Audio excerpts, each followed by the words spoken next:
Jordan, Utah. Make my place your place. Shopping is always easy with the Radio Shopping Show. Whether it's shopping during any one of our live shows right here on AM 1400 or listening live on the KSHP app, you can always call in at 702-221-7283 to pick up great deals with your favorite host. Or shop 24/7 at KSHP.com. Go to KSHP.com and select Shopper's Guide to browse hundreds of businesses featured on the show. Place your order online and we'll have it shipped right to your front door. With so many possibilities, it's hard not to shop. As a three-time international award-winning restaurant, Joe's New York Pizza uses only the freshest and best available ingredients. From giant slices of hand-tossed pie to calzone, strombolis, fingers, and wings, Joe's serves all your favorites.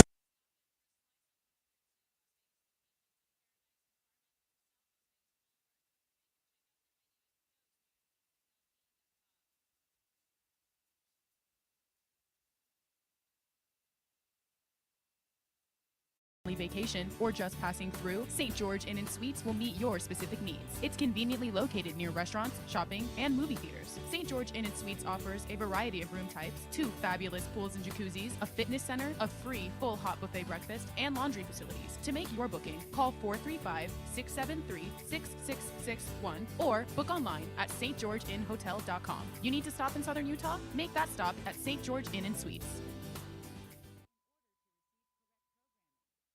STN Sports is the only sports betting app you need this season.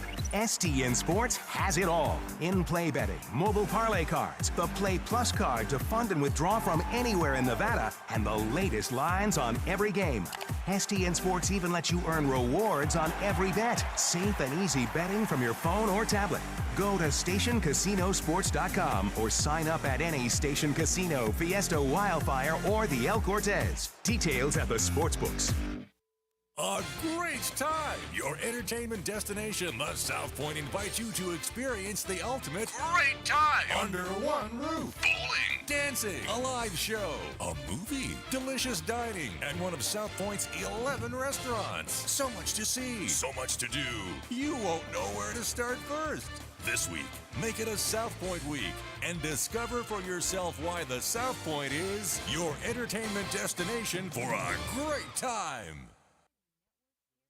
Best of Las Vegas winners each of the last 2 years. Glazed Donuts is a family business. Taste the passion and quality in each delectable handmade donut. Experience amazing fresh donuts at Glazed Donuts, located at 6545 South Fort Apache Road on the southwest corner of Sunset. Glaze is open every day from 6 a.m. to 3 p.m. If you're interested in large orders, please call them at 702-246-2888. Follow Glaze on Facebook and Instagram, where they're showing off all their delicious treats, and check them out at glazedonutslv.com. Experience the Artisan Hotel's themed suites, restaurant, bar, pool, and complimentary valet. During the week, the Artisan is a quiet Las Vegas retreat that's great for travelers and locals. The weekend is all about nonstop partying and the award-winning Artisan nightlife. All rooms include free gym access and Wi-Fi. The Artisan Hotel is centrally located between the Strip and downtown Las Vegas. Book your stay at artisanhotel.com. The Artisan Hotel, your unique Las Vegas boutique hotel. The best choice for convenience, comfort, and value, My Place hotels are ideal for both short-term and long-term travelers. The rooms at My Place features pillow-top mattresses, microfiber bedding, and a variety of soft and firm pillows. All extended stay rooms offer their own kitchen, which includes a full-size refrigerator and a cooktop. On-site laundry facilities are also available for extended stays at pet-friendly My Place hotels. Book your stays online at myplacehotels.com. My Place Hotels, St. George and West Jordan, Utah. Make My Place your place. The views and opinions expressed in the following program are those of the It's time for the most interactive radio program in Las Vegas today. It's time for Pushing the Limits with Brian Shapiro. Brian will talk sports, politics, entertainment, and anything that matters to you. Feel free to call Brian at 702-221-7283. You want answers? I want the truth! Now, Pushing the Limits, here's Brian Shapiro.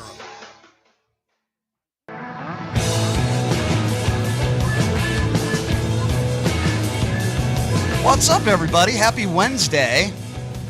Nicer day outside than Election Day yesterday, that's for sure. Yesterday was kind of, I don't know, we had like a tropical storm in the desert yesterday. But anyway, welcome to the show, everybody. So glad you could join us the day after Election Day, and I kind of assumed that we wouldn't have all the answers and all the winners and losers, but we definitely have plenty, and we're going to talk about that. We got Michelle Mortensen in the house in studio today, and her man crush, Doug Basham, is going to be joining us in studio as well. So that'll be a love fest, I'm sure. Doug Basham will be joining us here in just a little bit. Man, we got a lot to talk about. I know Michelle was at the Republican headquarters at least yesterday at Red Rock, and may I say one thing first? Yes. To you and your viewers at home. Yes. I am sorry. Oh. That I was a little bit of a, maybe a word that starts with the letter B and rhymes with witch yesterday. You can say that on the air. See, I'm so confused. You can say that on the air.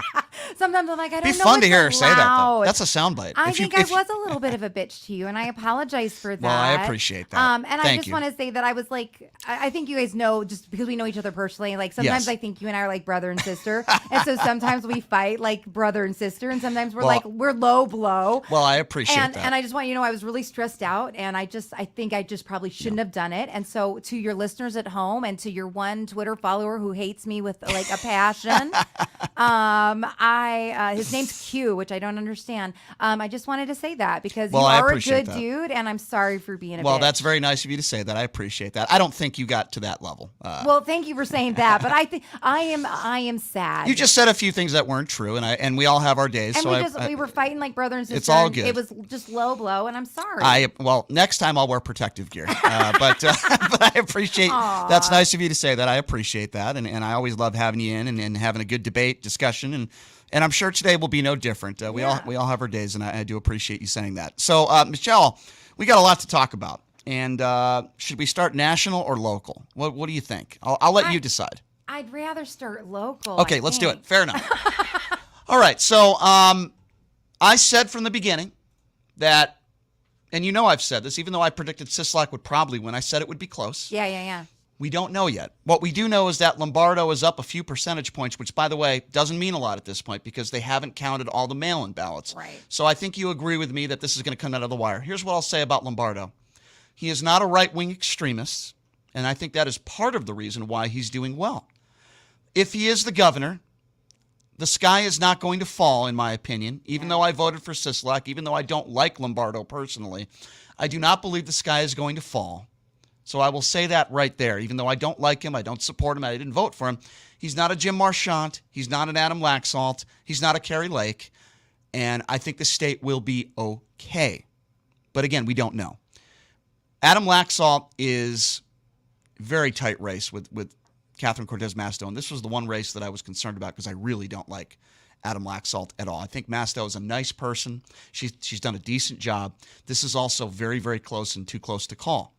What we are learning, and Laxalt's got almost 50%, Masto about 47%, but again, that means nothing right now because there's still a lot of votes to be counted, and mail-in ballots 2 points doesn't mean a lot, right? No. And we know that for the most part, Democrats, when it comes to mail-in balloting, have about a 2-to-1 advantage. Now, that's on average. That could change. So again, too close to call. What I can't believe is that Jim Marchant is beating Aguilar right now. And I am just going to say this right now, and I don't know if Jim Marchant's going to win. He might lose. It's very close. If you're one of those people who voted for a QAnon whack job, I'm not talking about Lombardo. Heck, I'm not even talking about Laxalt. Even Laxalt endorses Jim Marchant. Then you are a fool because Jim Marchant is a nut. And if he is our Secretary of State, that's the one race that I am really, really concerned about. Sigal Chattah got her butt kicked, so we're not. Marchant's up 1 percentage point, so that could change. Sigal Chattah didn't get any votes, and I texted her last night a very nice text message, and I can read it for you verbatim. But I said to her, maybe next time don't go on podcasts that have 2 listeners. Maybe next time do my show. Congratulations, though, on your great job, well done. Because that's the kind of person I am. I poke the bear. Dina Titus is going to win. Stephen Horsford is going to win. Yeah. They have huge leads. Those I'm not surprised. I'm just surprised at Jim Marchant. Are you surprised at that? A little and a little not. I know that sounds like a weak answer, right? Mm-hmm. while I never believed that Jim Marchant was the strongest Republican candidate we could put forward, I would say that I felt like Cisco Aguilar peaked too late in the game.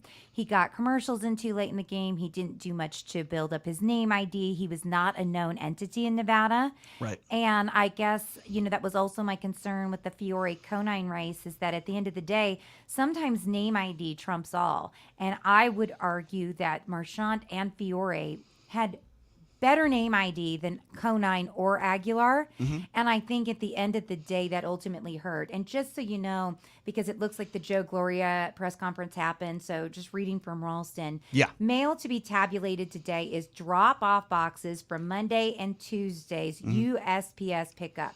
14,718 mail ballots that weren't read last night will be reported today. That's a lot. 14,000 right there. Gloria also says there's going to be a presser every single day, and that this will go through Tuesday. There's 5,000 provisional ballots to count as well.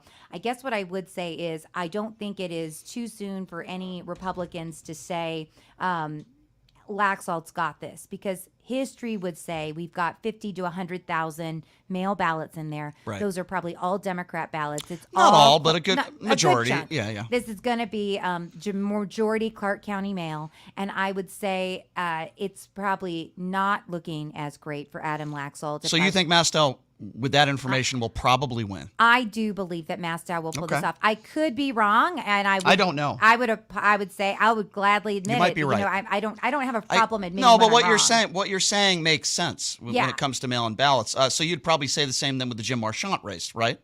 The Jim Marchant race. So these are the races that I would watch. I actually think Lombardo's going to win, and I think he's got a big enough cush that we don't. So you have to think worry. Lombardo's okay? I think Lombardo's okay. Yeah. I know nobody's going to call it. That would be premature and stupid. Right. But I'm just saying, in my gut, I think Lombardo's okay. I'm not sure about Laxalt. I'm not sure about Marchant. I really think Fiore's going to be okay. She's losing right now, though, right? Oh, no, is she? Oh, wait, let me go I back. thought she was, but Maybe I could need be wrong my on that. glasses. I was just on Silver State. Yep. Fiore is winning. You're right. She's up by 1.2%. So, I mean, it could change. So, I think those are the races to watch. Now, where I say there won't be change, I don't think in any of the assembly races there will be change. I don't think in any of the state senate races there will be change. What's interesting is it looks like the city council will have 2 conservatives in Las Vegas. That's kind of huge. And Clark County Commission, holy cow, Justin Jones may go down. That's a big thing, because if Drew Johnson wins, that's the first Republican in 14 years on the commission. Yeah. Those are the races that I would be watching. And then I might keep my eye on CD3. I may not have clarity on this race because April is my friend. Mm-hmm. So maybe I'm too close to it. I honestly thought April was going to run away with it, that it was going to be an easy one to call. Again, I don't have a problem admitting when I'm wrong. It's close. So as a whole here, Lombardo, I'm a favorite confident. right now. We don't know about Laxalt. We don't know about Marchant. Yeah. Segal Chata got embarrassed. Sam Peters got embarrassed, quite frankly. I mean, Horsford just destroying him. But I don't think that's surprising. I was one of those people who I didn't think Dina Titus was going to lose. I didn't think Horsford was going to lose. And that's because of registration advantage. Like at some and point, they have experience. They've been around a long time. And but at some point, numbers matter. Like basic math matters, right? The only thing that surprises me right now is that there are a lot of, again, I'm just going to say how I feel, a lot of idiots in this state that I can't believe that voted for Jim Marchant. This is a QAnon conspirator idiot. I'm shocked even that, I was worried about the Laxalt, Catherine Cortez Masto race, and I was right. It's very, very close. But I just don't know how many people could vote for this SOB, because that's what he is. He's an SOB. And I'm shocked. Again, I'm withholding criticism for Lombardo. I don't like him very much, but Sisolak hasn't run a great campaign, so I can't say I'm extremely surprised. I thought, so we'll see what happens. Most likely Lombardo's going to win. Again, I'm not going to go on the air today and say the sky is falling if Lombardo is our governor. I am honest. If Laxalt was our governor or Marchant was our governor, I might have to worry about moving to another state. But Lombardo, it'll be business as usual. I don't think anything tremendously different is going to change. Now, yeah, go ahead. Oh, I just wanted to look at this really quick. You Sure. know what will be interesting is looking at these numbers. I just switched over back to the Clark County page. Jim Marchant lost in Clark County. Fiore lost in Clark County. Laxalt lost in Clark County, so did Lombardo. If these guys win and pull it off, it's honestly because of the rules. That means the rules came out bigger than we could have ever imagined. And so I think that is important for people to understand as well. Can I ask you a question, though? If Laxalt wins, if Marchant wins, shouldn't they admit that they were wrong about how elections are fraudulent? Because I guarantee you, Michelle, if they win, they're not going to be talking about this election being fraudulent. They're not going to ask for a recount. And we're going to get to the national stuff here, just you and me, and then Doug Basham will be joining us. But these Republicans, not just locally, but nationally, that are election deniers, that talk about integrity and how the Democrats cheat, if they win, shouldn't they get in front of a podium and show any sense of decency at all and say, you know what, I was wrong. We had a fair election. I was wrong. Don't you think it's their responsibility? I know they won't. I know that they won't, and I just know that. What am I saying? Is that unreasonable? No, I don't think it's unreasonable. I just think it's unrealistic. But I don't think it's unreasonable. So there's a two. You know different why things. I'm saying that, though. I do. Well, and I would actually echo that because I think my biggest concern is we've got to quit not trusting everything. Like I'm so freaking over it. And I think that's why sometimes I get so personally upset when we have this like democracy is dying conversation between you and I, because at the end of the day, I hold some things so sacred. I hold elections so sacred. I actually hold the news so sacred. That doesn't mean that news is perfect. That doesn't mean elections are perfect, but I freaking believe in this stuff. But a lot of your Republican friends do not.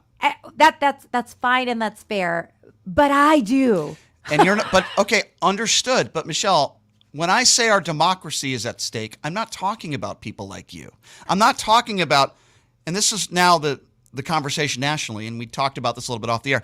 I'm not talking about some of the reasonable Republicans out there, okay? Even a guy like Kemp has not gone on a stage and said, Trump won the 2020 election.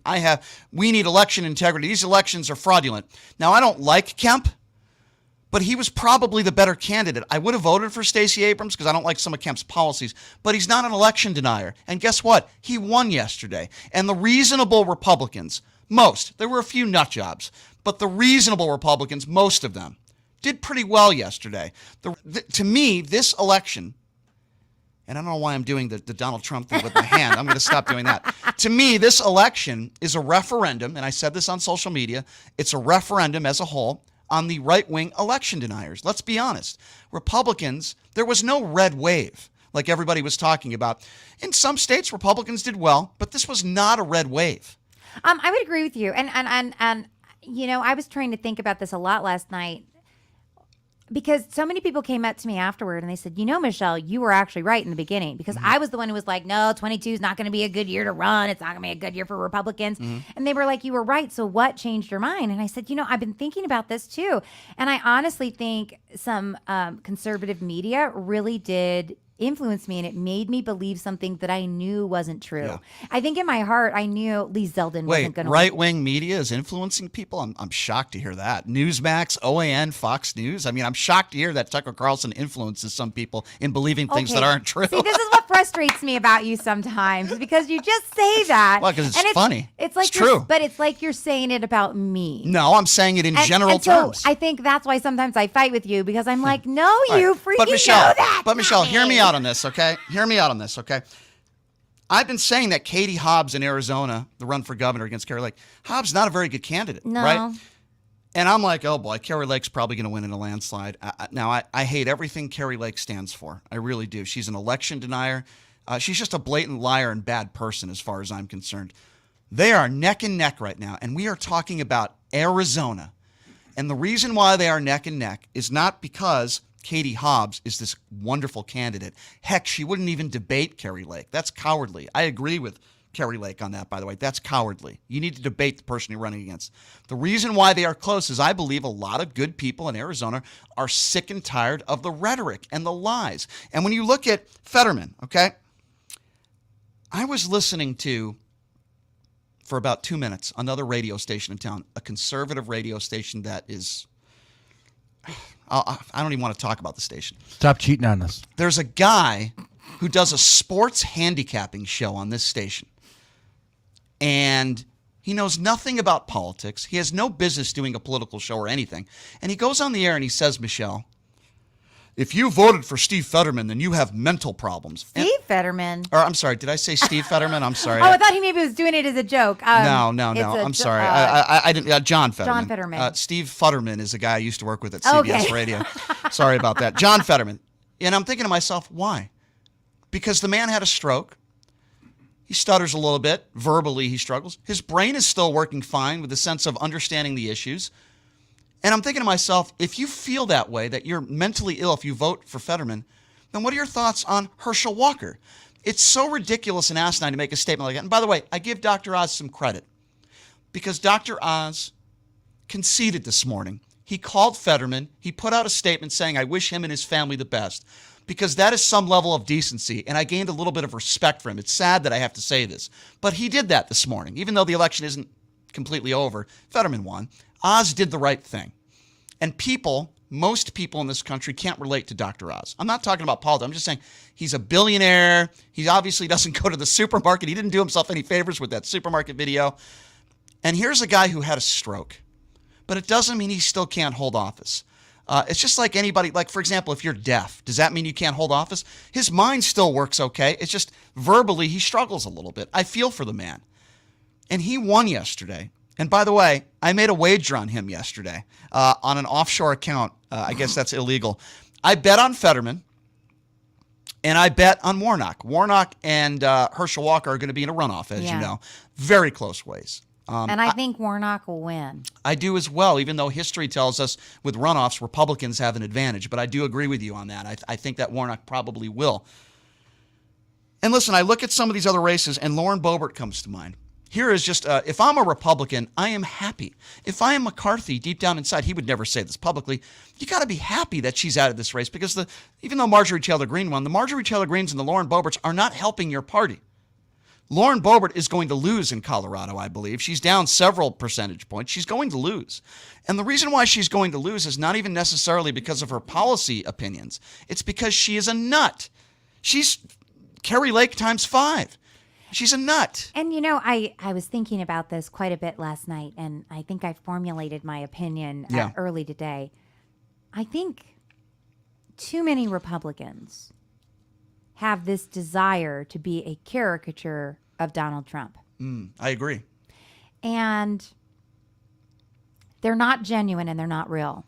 And so, well, neither is Trump, though, so I guess it's a good impersonation. Well, I'll give you an example. So Carrie Lake, there was this clip of Carrie Lake where CNN came up to her and they were like, can we do an interview? And she's like, well, only if it's on CNN Plus. Oh, wait, CNN Plus doesn't exist because no one likes you and no one likes anything you're doing. It's just childish. And just walked away. And I was like, wow, I really didn't like that. And that's when it kind of hit me. Even though I personally do not like Fetterman and would not have voted for him, right? Because of policy. At the end of the day, he's probably one of the realest dudes we've ever seen run for office, right? Agree. And he's probably a mirror of what most dudes in freaking Pennsylvania look like. And so he's real and he's authentic. Right. Katie Hobbs, boy, not a winner, not a beacon of, you know, and you know, great orator or, you know, life or not excitement. a very good communicator. Not a good communicator in any way, shape, or form. But at the end of the day, she wasn't an extremist. And even here, if you see like Catherine Cortez Masto win, you see that they're going, oh, I don't want the extremist and I don't want the caricature of Trump. I actually think this election was more of a referendum on Trump than it was a referendum on Biden. Well, I agree with you. And when you say referendum, by the way, on Trump, that kind of precedes what I've been talking about, which is the election denialism, right? Trump started that. I guess I just don't know. I know you do, and I know that maybe, and this is where I'm wrong, and maybe this is where I'm naive. I never really equated the two as much as you passionately equate the two. Well, the reason why I equate the two is because no Republican was talking about election denialism until Donald Trump lost in 2020. But I want to read to you this because I think you're right when you're talking about Trump. A couple sources that work for Donald Trump said last night he was, quote, livid, screaming at everyone that he has been in contact with last night in his inner circle. Two sources that work for Trump, because he knows, I agree with you, this is bad for Donald Trump. This looks bad for Donald Trump. And yet you still have people on Fox News today saying, well, this is the time for Trump to. Why do you think you guys lost? Okay? Yes, I understand. There were some Republicans that won. I understand that. Here's what Donald Trump said on his Truth Social. Should be called Lie Social, by the way. While in certain ways yesterday's election was somewhat disappointing, from my personal standpoint, it was a very big victory. Okay, so he's lying. He's lying. He knows it wasn't a big victory. And he's just trying to spin it just like McCarthy did last night when he spoke. Some Republicans did okay. This was not the night that Republicans thought they were going to have. And even people on Fox News I agreed with last night, Brett Baer being one of them, who said, quote, part of this has to be a referendum on Trump, like you said, and the other part is the wackos. And he didn't use that term, but the far right, the fringe right, I think is the word he used. And I couldn't agree with him more. This should be a lesson to Republicans that when the economy's bad, things are not going in the direction that most Americans want them to go, you focus on the issues and, here's a thought, come up with solutions to problems. They didn't do that. Some did, but most of the Republicans were about, the Kerry Lake, election denialism, the far-right extremists talking about that. Oh, they want to indoctrinate our kids. They're all telling kids to cut their penises off. If they just focus on the issues and come up with solutions, I believe many of my Democrat friends would vote for them, but they didn't. And I think and there was an interesting poll I saw on CNN yesterday. Biden does not have a very good approval rating, right? But there's that 10 or 15%, while they don't approve with Biden, they still voted for Biden because they didn't like the message being put forth by Republicans. No solutions to problems, election denialism. It was that 10 or 15%. Some of them, like me, quite frankly, that are like, listen, I don't think Biden's a great president. I think he's better than Trump, but I don't think he's a great president. But I'm voting for some of these Democrats because these Republicans don't have any solutions or very few solutions to the problems they complain about. And all they want to talk about is election integrity and how Trump won in 2020. The reasonable Republicans won yesterday. Most of them, not all of them. The Lauren Boeberts of the world. And I don't know what's going to happen in Arizona, but even if Kerry Lake wins, Michelle, even if Kerry Lake wins, it's going to be by a hangnail. And the reason why is not because Katie Hobbs is a great candidate, like I said. It's because they're tired of the nonsense. Like what you just said is so. Can you find me a Democrat that's run for office lately where Fox News has a microphone? Hey, can we talk to you for a few minutes? Now, they might not do the interview, which, by the way, I disagree with. I think Democrats should go on Fox News. I think Republicans should go on MSNBC. I disagree with that. But would you see a Democrat or even a Stacey Abrams? Oh, what are your ratings? Oh, you guys suck. Tucker Carlson is a white. You never hear a Democrat talk like that to somebody. Yet Kerry Lake does that, and I just think it's a lesson. You got to stop that. We all got to stop that. Yeah, it's gotten to the point where I feel like we're just super gross. And sometimes even I feel like I'm super gross, and I don't even think I'm the worst of it. But I just think we all need to take a minute and just chill. And that's and I think we need to start being real. And one thing that's interesting is, in 1994, when the contract with America was passed, and then Clinton kind of got his shellacking, and then he worked with the Republicans. They got a lot done in 1994 to 1996. Clinton had an easy reelection.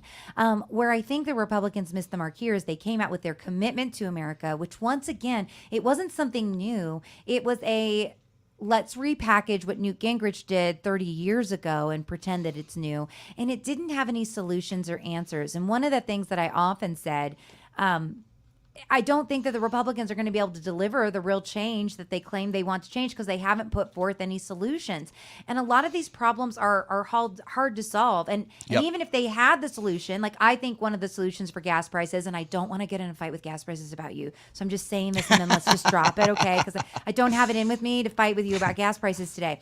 I would produce more American oil. Horsford said, yes, we can do both at the same time. But they didn't have any way of making that happen. So they could say it till they're blue in the face. Well, guess what? They couldn't have done it. Well, guess what? You can argue with Doug Basham coming up next. I do have an announcement to make. I just got a text message from the people with Dina Titus. She's going to be joining us at 1 p.m. She's going to be calling in for a few minutes. I just want to congratulate her on the win. But I also want to it's not going to be a love fest. I want to get her opinions on what happened nationally. I want to get her opinions on the Sisolak race. I want to get her opinions on the national spectrum. So Dina Titus will be calling in, Congresswoman who is projected to win. I don't think that's a shocker. Mark Robertson, terrible candidate in my opinion. He came in studio.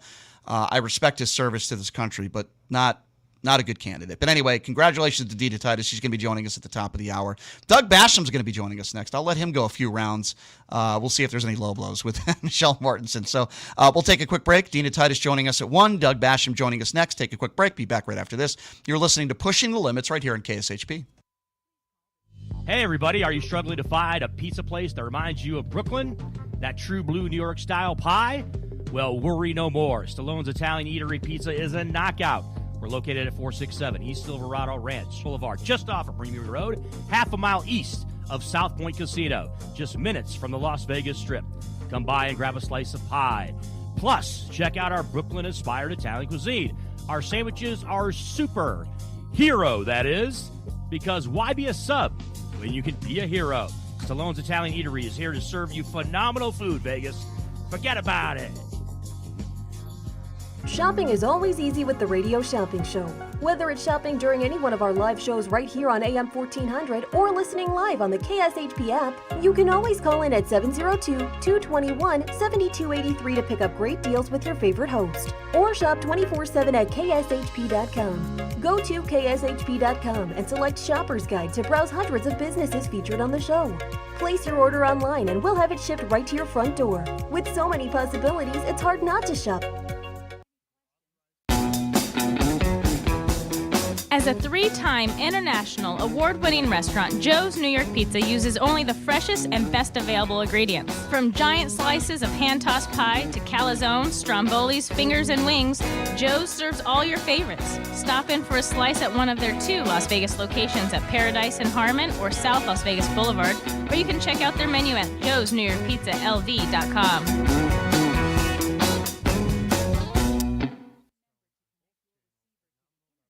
Whether you're a corporate executive, on a family vacation, or just passing through, St. George Inn & Suites will meet your specific needs. It's conveniently located near restaurants, shopping, and movie theaters. St. George Inn & Suites offers a variety of room types, 2 fabulous pools and jacuzzis, a fitness center, a free full hot buffet breakfast, and laundry facilities. To make your booking, call 435-673-6661 or book online at stgeorgeinnhotel.com. You need to stop in Southern Utah? Make that stop at St. George Inn & Suites. STN Sports is the only sports betting app you need this season. STN Sports has it all. In-play betting, mobile parlay cards, the Play Plus card to fund and withdraw from anywhere in Nevada, and the latest lines on every game. STN Sports even lets you earn rewards on every bet. Safe and easy betting from your phone or tablet. Go to stationcasinosports.com or sign up at any Station Casino, Fiesta Wildfire, or the El Cortez. Details at the sportsbooks.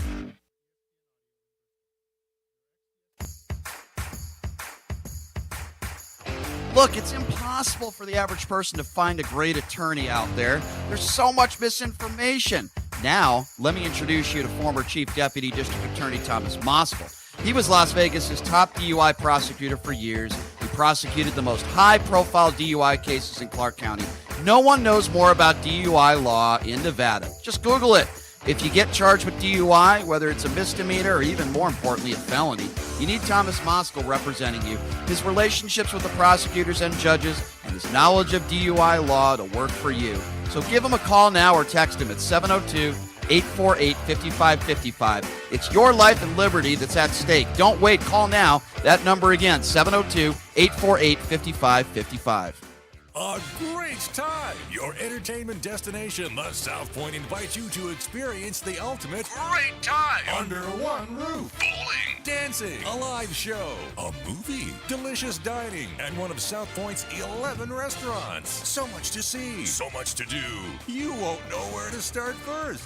This week, make it a South Point week and discover for yourself why the South Point is your entertainment destination for a great time. I want to tell you guys about one of my favorite doctors in the Valley, Dr. K. She's a board-certified internal medicine physician. She's been in practice for over 20 years, went to Yale. She believes in treating body and mind as a whole by achieving harmony and balance. She offers hormone replacement, Botox, skin rejuvenation, even snoring treatment, because we know how that can be annoying from time to time. Also plasma treatments and so much more with cutting-edge technology. Please give her a call, 702-410-5779. You could also give her an email, at cosmeticaesthetics.lv@gmail.com. Again, that number, 702-410-5779. Call Dr. K, tell them I sent you, and I promise you won't be disappointed. Best of Las Vegas winners each of the last 2 years. Glazed Donuts is a family business. Taste the passion and quality in each delectable handmade donut. Experience amazing fresh donuts at Glazed Donuts, located at 6545 South Fort Apache Road on the southwest corner of Sunset. Glaze is open every day from 6 a.m. to 3 p.m. If you're interested in large orders, please call them at 702-246-2888. Follow Glaze on Facebook and Instagram, where they're showing off all their delicious treats. And check them out at glazedonutslv.com.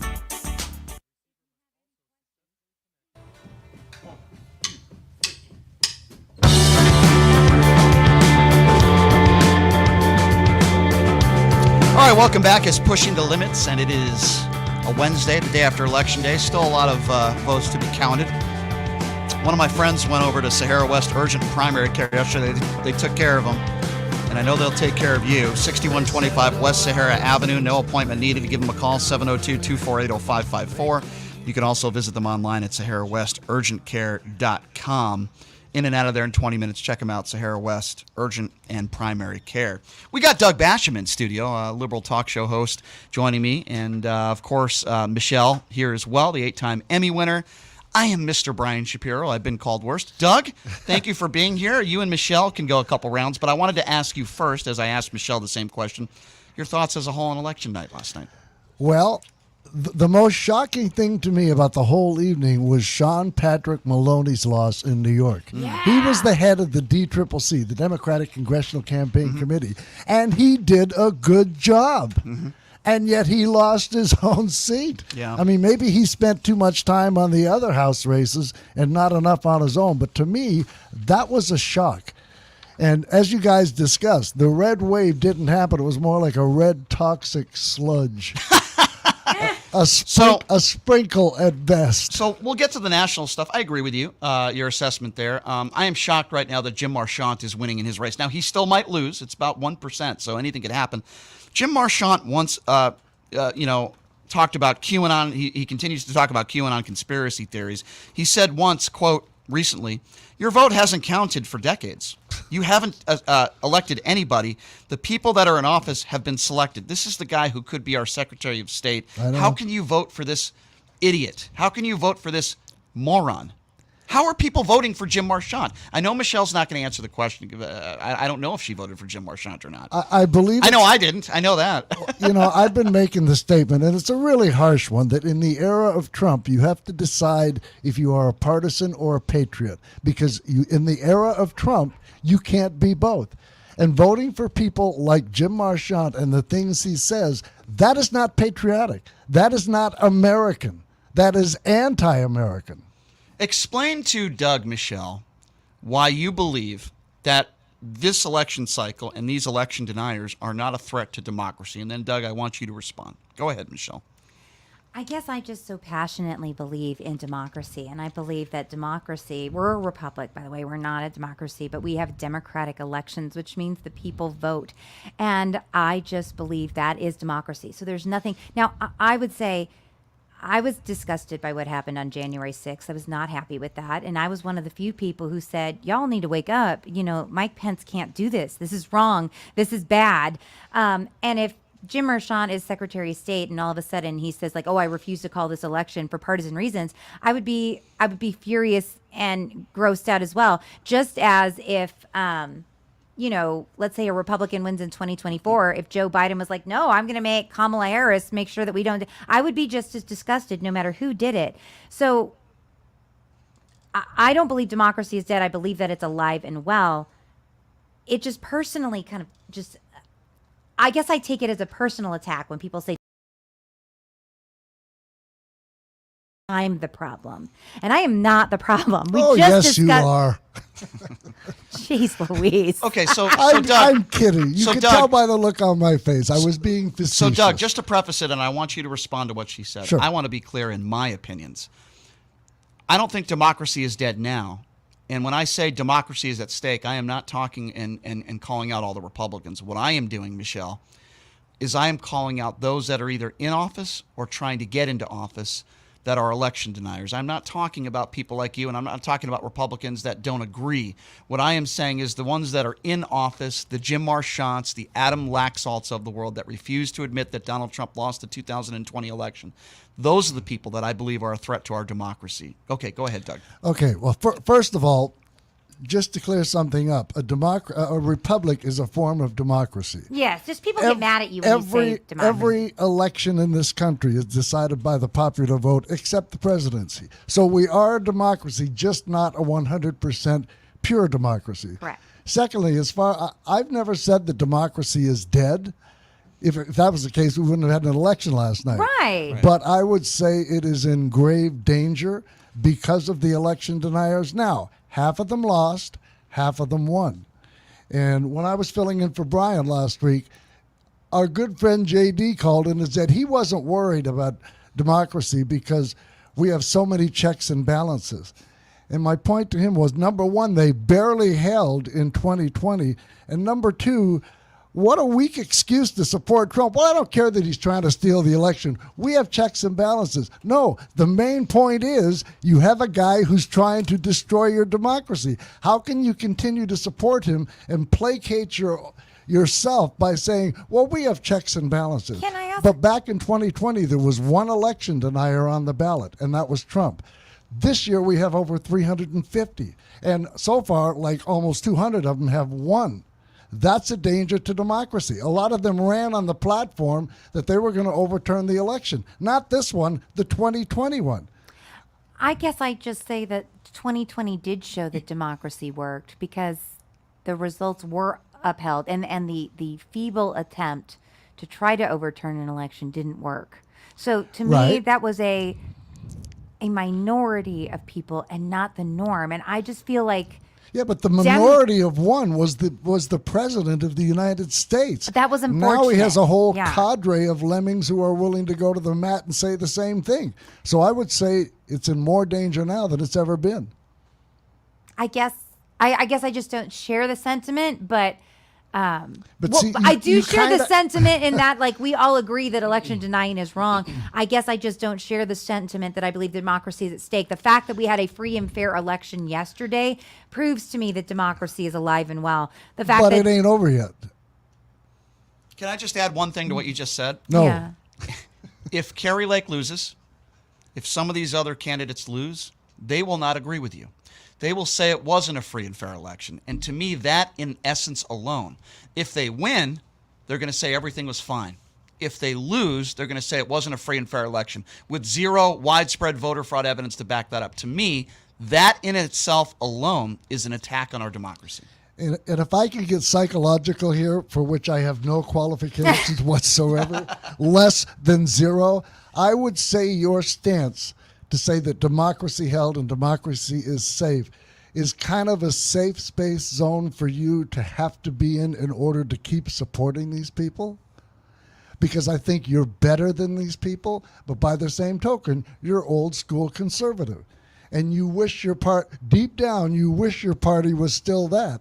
They're not. They're the party of Trump. I mean, I'm not ashamed to admit that at all, that I am a Reagan conservative. I am not a Trump conservative. Right. I'm not a MAGA conservative. Both Brian and I know that. That doesn't That's why we love mean you. that I don't support some things that Trump did. And that's where it gets so complicated because I don't love everything about Trump. I kind of think he's a narcissist and I think he needs to go away. That doesn't mean I disagreed with everything he did. So I'm in an awkward position because I can agree with you guys and I can disagree with you guys. And I feel sometimes that I'm just kind of lumped in with everyone else. And so that's just, I guess that's something that I personally Michelle, struggle by with, now you as that the three of us are actual friends. Well, yeah, and by now you should know that Brian and I don't lump you in. We both love you to death. Yeah, no. Even though you're a Republican. I know, and I love you guys. I've always said you're my favorite progressive. You're my favorite independent, even though I freaking called you a Democrat yesterday because I was... Yeah, I can't say that word. I don't know if I was pissy. Michelle, let me I heard through the grapevine you were a bitch yesterday. Well, did you hear that from me, or did you hear that from him, or from Chris I Wynn? heard that from you on the way down. Here is a big fundamental difference that I think is very important to point out. And I gave Dr. Oz credit for conceding this morning. He did the right thing. I have some respect for him for doing that, which I mentioned earlier. The overwhelming majority of these election deniers, if they lose, and if they're not going to admit that they lost. And a lot of these Democrats out there have already conceded, the ones that have lost. And I personally believe that if Warnock loses, I personally believe that if even Hobbs loses, she will concede. And I find that to be a big fundamental difference between the overwhelming majority of Republicans and Democrats today. And that is why I voted for very few Republicans on the ballot last week. Well, and I'll give credit where credit's due then, too, in that I give credit to Stacey Abrams, who also conceded last night. I think we're all kind of growing up and doing the right thing. And you brought up the Maloney race in New York. And I just want to say as well, though, I don't know that Maloney would have gone down if he had chosen to run in a different seat. So while he is the incumbent, that redistricting kind of screwed him. And the Republican who did one, he screwed himself. Exactly. He screwed himself. So I don't know that acted like a bit of a dick in the process. He really kind of did, right? And with his Chef Boyardee comment was just like, dude, shut up. I want to read to you both, though. I hate to read Dinesh D'Souza, the felon, but because he's such an idiot.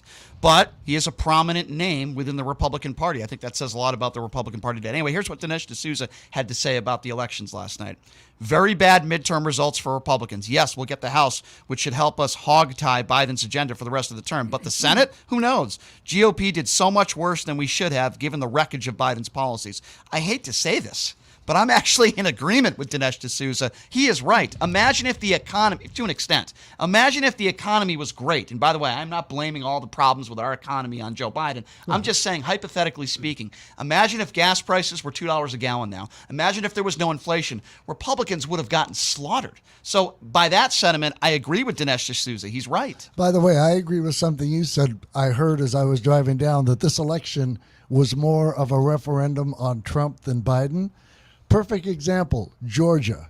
Brian Kemp, after the 2020 election, Trump tried to bully him into overturning the votes of millions of Georgians. Kemp said no. This was a 3-point loss for Trump in Georgia. Number two, he coerced David Perdue, the ex-senator, to run against Kemp. He lost in the primary. That's loss number two. Then Trump came out and said Georgia would probably be better off with Stacey Abrams as governor. Stacey Abrams lost, Kemp won. Yeah. That's a 3-point loss. And while we're on the subject of quotes, Jackie Heinrich, Fox News Noise White House correspondent, said a GOP source told her, "We have a Trump problem." Mm. I think everyone kind of feels that way, but they're not allowed to say it. And they're allowed. They're just afraid to say it. Yeah, because you can't. Those that worship Trump, they will cancel you so hard if you don't worship along with them. And so when people say, like, who was it? The other day, Joy Reid said Republicans are a cult. God, I hate Joy Reid. And no, we're not a freaking cult. But Trumpers are. Yes. Okay. I agree so there's with you. a difference because I don't think she was talking about the entire Republican Party. Joy Reid was talking about MAGA Republicans. At the end of the day, though, I'm pretty sure Joy Reid would consider me one of those, right? So at the end of the day, but not if Brian and I had anything to do with it. There you go. But I do think we have a Trump problem, and I think a lot of people don't like the fact that I like George W. Bush, but I'm sorry, I like George W. Bush. And one of the things I respect the most out of him is that when his time was done, he went and did his own life quietly, and he was respectful to the Obamas. He's respectful to everybody. Trump just needs to go away and be respectful. I want to read, speaking of Trump, what both of you were talking about, Trump lost 40 House seats in his first midterm. Think about this. Obama lost 63, Clinton lost 52, Reagan lost 26, Carter lost 15, and Biden's House is a dead heat. This is why last night, and I don't know how the next 3 or 4 days are going to, but right now as it stands, it's not a bad night for Democrats. No. It's not a bad night for Democrats. Given the economy, given inflation, given Biden's dismal approval ratings, given gas prices, I mean, This was a historically bad night for Republicans. He should have been slaughtered, and he wasn't. But again, I think it had a lot to do with Donald Trump. And if I can just show you the poisonous effect Trump has. Democratic Senator Michael Bennet won re-election in Colorado. He was running against a guy named Joe O'Dea O'Dea, yeah.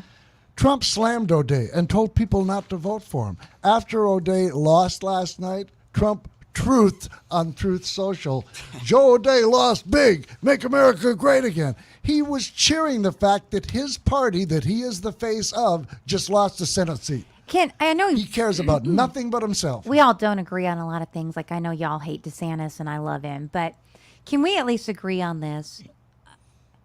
Joe Biden's not great.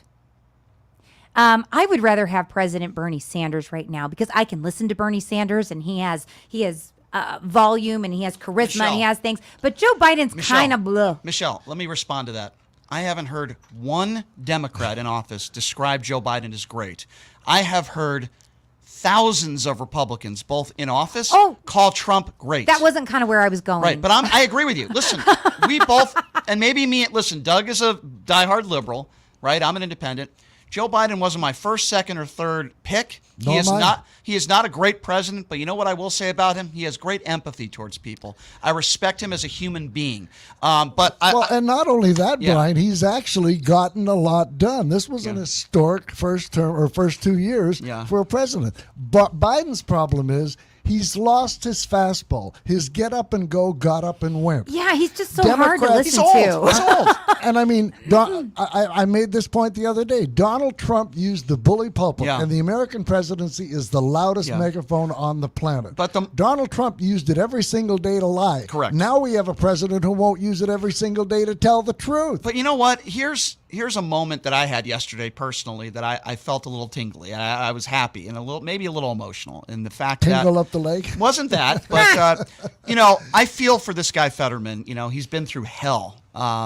He seems like he's a good father. He's loved. I see his family up there, his kids, his wife, and I'm like, wow, this is a guy that almost died, right? Yeah. He struggled in that debate, but I find it, and you won't hear Republicans say this, maybe not you, but many, I found it courageous for him to be up there on a debate, the opposite of Hobbs in Arizona, by the way. This man was courageous. He just had a stroke, and he went up there to debate a very polished TV personality, because that's who he is, in Dr. Oz.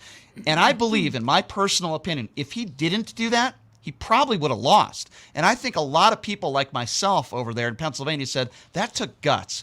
Yes, he's been through hell. I don't think he lost votes because of that debate. In fact, I think it might have even helped him a little bit. You know what it is, Brian? A word you just used. Empathy. Yeah. John Fetterman has an authenticity to him. She said that. We got to watch this whole thing play out. The stroke, the recovery on camera. You're right. He was courageous. By the way, I follow both him and his wife on Twitter, Giselle. They're good follows. She's a hoot. Every time she takes pictures of the family together, she always cuts John's head off. Yeah. Oh, by the way, she doesn't take pictures of the family with AR-15s. Speaking of Lauren Boebert. True. Lauren Boebert, most likely, there's a chance she could win, but most likely she's going to lose. I'm hoping. And I feel like McCarthy is a two-faced piece of you-know-what, but I believe deep down inside the Mitch McConnells, the McCarthys, those that are in power in the Republican Party are going to have a sense of relief when Lauren Boebert is out. Oh, sure. I really, truly believe and that. I'll tell you something. Kevin McCarthy, if Republicans take back the House, and right now I think the chances are very good, he is going to learn it's a lot easier to be a minority leader than a majority leader. Does anybody think weak knees Kevin McCarthy can hold his caucus together the way Nancy Pelosi held hers, whether she was in the majority or the minority? He can't. But to Michelle's, I guess to her, I don't know if I should say to your credit, but to somebody that you support, Ron DeSantis, Ron DeSantis had a good night. He did. He did. And I think that he had a good night because whether you like him or not, Florida likes him. Mm-hmm. And Florida is changing as well, because for Miami-Dade to go red, I mean, that just tells you right there, Florida's demographics have changed. So Florida and Texas are forever red states. And, I guess Nevada gets to remain purple for now, because if Lombardo wins, technically that makes us, purpley. I will say this, though, about the governor DeSantis in Florida. Just because Florida likes him doesn't necessarily mean that the country will like him. We will have to wait and see what happens and what plays out. A lot can happen here in the next 2 years. I don't think we're going to get to, because we all know Tuesdays are coming, and we all know someone's going to announce who's running for president. Bad for the Republican Party. I don't think Trump's going to win. Oh, I don't either. Yeah. But I'll tell you who's going to be here all the time, Trump, if we have Adam Laxalt and Michelle Fiore in office. I mean, those two are going to be his biggest cheerleaders. He's going to be here all the time, and he's going to tank the 24 elections for us. But what if? I'm not in charge. No, not a lot Let's talk about Georgia. Quickly, I got 2 minutes, then I got to take a Marjorie break. Taylor Greene won re-election by 31 points. Did she really? It's a dead heat between Warnock and Herschel Walker. Yeah. Walker is almost as big a liar as Trump. Yeah. He also, I hate to say But this, why but did Herschel she Walker do so well? Herschel Walker fell out of the stupid tree and hit every branch on the way down. Brain dead zombies looking for a brain walked past him. It takes him 3 hours to watch 60 Minutes. I mean, Herschel Walker is not a smart man. And the fact that this race is that close and Marjorie Trader Trash Eight Toes Green won by 31 points. Well, there's people something seriously wrong with this country. Yeah, it's funny. A guy on the air yesterday Georgia. said there's something wrong with this country if Fetterman wins, but you'll never hear that same I think person. Chewbacca won too in Alaska. I don't know that it's been called, but that's her name. Well, I agree. Jim Marchant, even ahead at this point, speaks volumes to a lot of idiots in the state of Nevada. Marjorie Taylor Greene winning by over 30 points is mesmerizing. You got to take the good with the bad, though. That's all bad, I think, to most reasonable people in this country, including reasonable Republicans. But if Lauren Boebert's out of there, if Carrie Lake is out of there, I'm very happy for Fetterman. I thought that was a really nice moment last night to see someone who have had the medical issues that he's had. And by the way, it's amazing how all these Republicans out there think they're doctors now and they want to talk about Fetterman, but yet they'll never bring up Herschel Walker. But anyway, he's Doug Basham. We got Michelle Mortensen in studio. I appreciate them both being here. They're sticking around for hour number 2. And, here's a lovely lady who I did vote for. I would imagine Michelle probably didn't, but I did. Her name is Congresswoman Dina Titus. She is I don't live in District 1. Well, that's true. But she is going to be joining us next. Even though it is not completely official yet, it does appear that she is going to win in a landslide against Mark Robertson. So I'm going to join her next. She's going to be joining us next, but I'm going to ask her about some of the same stuff that we've been talking about in this segment, get her thoughts on the national spectrum. The Congresswoman joining us next. We will take a quick break. We will be back right after this. You're listening to Pushing the Limits right here on KSHP. Hey, everybody, are you struggling to find a pizza place that reminds you of Brooklyn? That true blue New York style pie?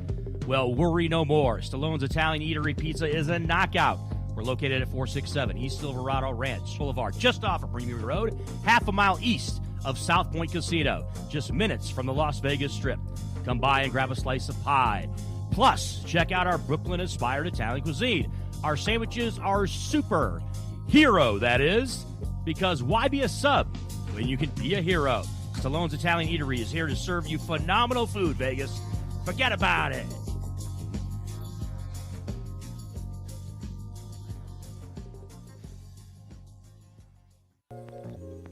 Experience the Artisan Hotel's themed suites, restaurant, bar, pool, and complimentary valet. During the week, the Artisan is a quiet Las Vegas retreat that's great for travelers and locals. The weekend is all about nonstop partying and the award-winning Artisan nightlife. All rooms include free gym access and Wi-Fi. The Artisan Hotel is centrally located between the Strip and downtown Las Vegas. Book your stay at artisanhotel.com. The Artisan Hotel, your unique Las Vegas boutique hotel.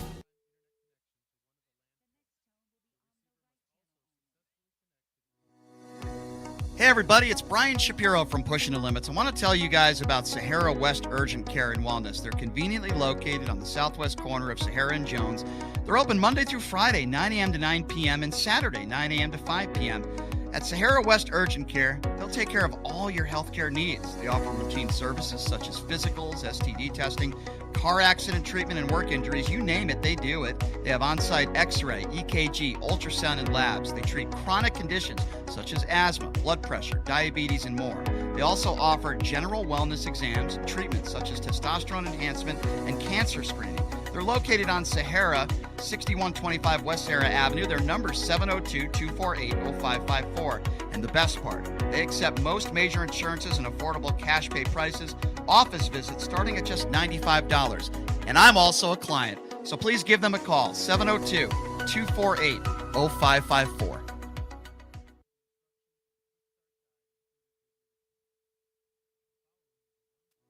The views and opinions Hey everybody, expressed it's in the Brian following- Shapiro from Pushing the Limits. I want to tell you guys about Sahara West Urgent Care and Wellness. They're conveniently located on the southwest corner of Sahara and Jones. They're open Monday through Friday, 9 a.m. to 9 p.m., and Saturday, 9 a.m. to 5 p.m. At Sahara West Urgent Care, they'll take care of all your healthcare needs. They offer routine services such as physicals, STD testing, car accident treatment, and work injuries. You name it, they do it. They have on-site x-ray, EKG, ultrasound, and labs. They treat chronic conditions such as asthma, blood pressure, diabetes, and more. They also offer general wellness exams, treatments such as testosterone enhancement, and cancer screening.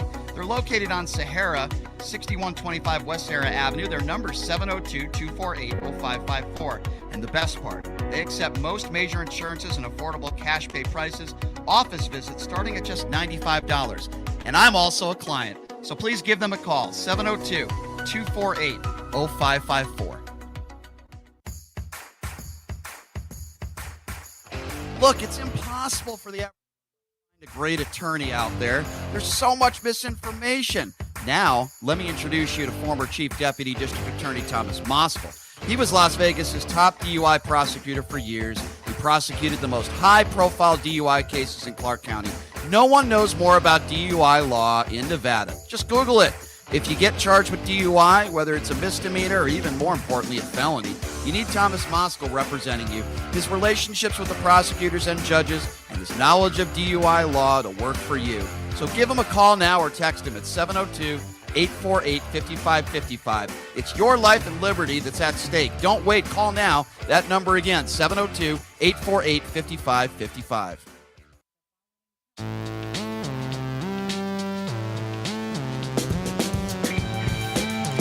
All right, welcome back. It is Pushing the Limits on a very busy political Wednesday. The day after the elections yesterday, we still don't have all the results. We've been talking about a lot of the races and the national spectrum, the local spectrum. But lady we have with us on the line right now, she was just in studio here last month, and very happy to have Congresswoman Dina Titus. Dina Titus appears as though she is going to win and defeat Mark Robertson to remain her seat in CD1. Congresswoman, thank you so much for joining us. How are you? Well, hey, Brian, I'm good, considering that this election is still going on, but feeling pretty positive. Yeah, I mean, I know it's not official yet. I don't want to jinx you, Congresswoman, but it appears as though you are one of those Democrats here, and there's some other Democrats that are very worried, but it appears as though you're going to retain your seat against Mark Robertson. So I would imagine, at least to this point, you're very happy with the results for yourself. Well, I am. We were up by 6,000 when they quit counting, and now that what they're counting is mail-in, and if the trend holds, it's been breaking 2-1 for Democrats. But we won't know for sure until Thursday or Friday, and we take the position that we want every vote counted. It's a free and fair election, so we want them to do their job, and then we'll celebrate. What do you make of the fact, and I know this race is not over yet, there are many, including the governor and Laxalt Masto, I get all that. What do you make of the fact that a guy like Jim Marchant, who has said over and over again QAnon conspiracy theories, it is a realization that right now he's winning, he might not win, but he could be the next Secretary of State. Does that bother you? Oh, it not only bothers me, it astounds me that people would want to vote for somebody who just denies the election when the elections are the key to our democracy. That race, the Secretary of State race, may be the most important on the ballot because that person will be involved in the presidential race in 2 years, and we want somebody legitimate who respects democracy and elections to oversee what happens in a presidential year. So you agree with me, Congresswoman, that the Jim Marchants, and there's plenty of others out there outside of the state of Nevada, the election deniers, are a threat to our democracy. You believe, as I do, in that, I would assume. Absolutely. I don't think it's overly dramatic to say that democracy is on the brink, and those people who are deniers of the election, the key to democracy, getting in those important positions is something to really beware of. So, Congresswoman, there are a lot of Republicans out there over the course of the last several months and maybe even the last year that said the red wave was coming, the red wave was coming. Now, some Republicans had a good night last night. I mean, Ron DeSantis, to name one, and there were plenty of them out there. But this was not a horrible night for Democrats, right? I mean, when you look at Fetterman and you look at some of these other races across the country, Kari Lake, no guarantee she's going to win in Arizona. Hobbs is doing really well. So you agree with me that, this was not a red wave, and Democrats did much better than expected. Oh, that's right. They've been talking about this for months. The press kept saying, oh, they're going to sweep in. We're going to lose 25 to 35 seats in the House. It's an indictment of President Biden and the policies that we've been pursuing. But you did not see that. We've only lost a couple of incumbents in the House and have picked up some new seats that were both open and challenges to their incumbents. Sure. Congresswoman, when I tell you that there is a very good chance that Lauren Boebert might be out, what is your first, besides laughing like I do, what is your first reaction to that?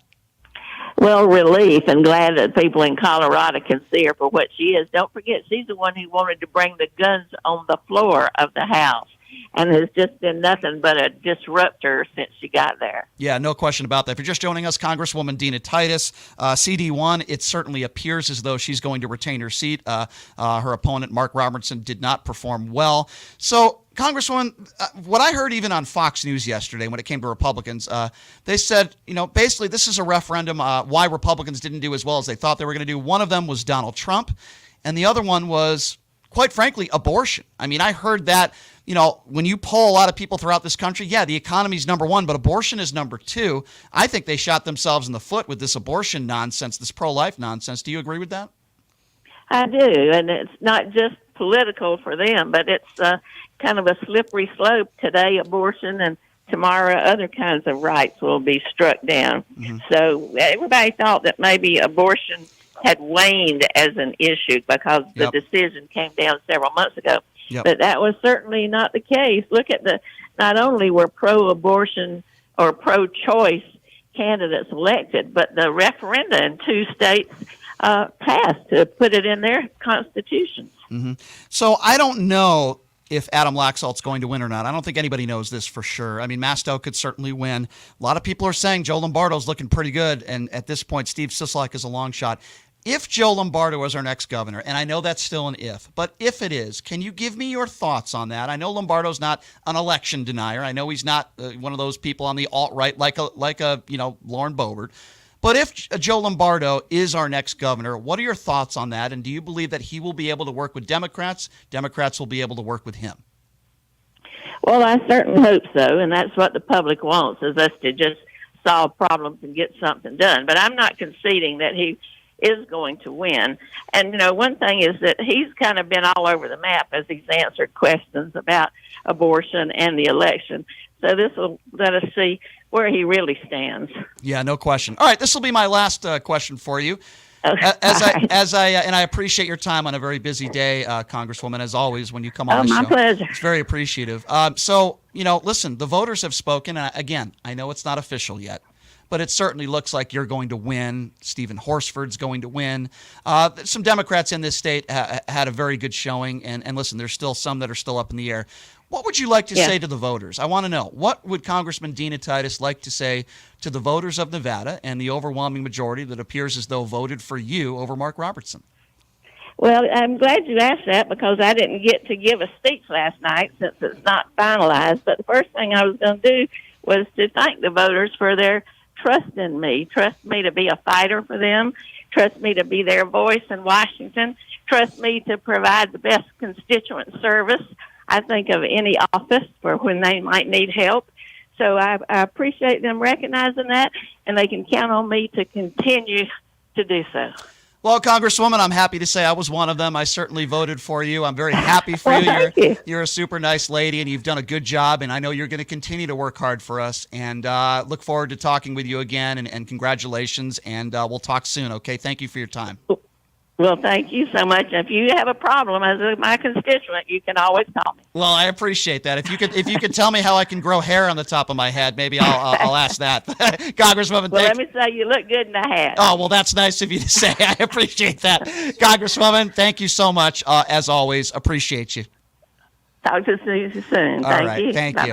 Congresswoman Dita Titus, I love her. I really do. She's such an love. She's such a I love it. She's such a nice lady. She's super nice. She's super nice, and I'm very happy for her. All due respect to Mark Robertson, as I say, and I would say the same thing for Sam Peters. I am going to put Mark Robertson and Sam Peters in the same category.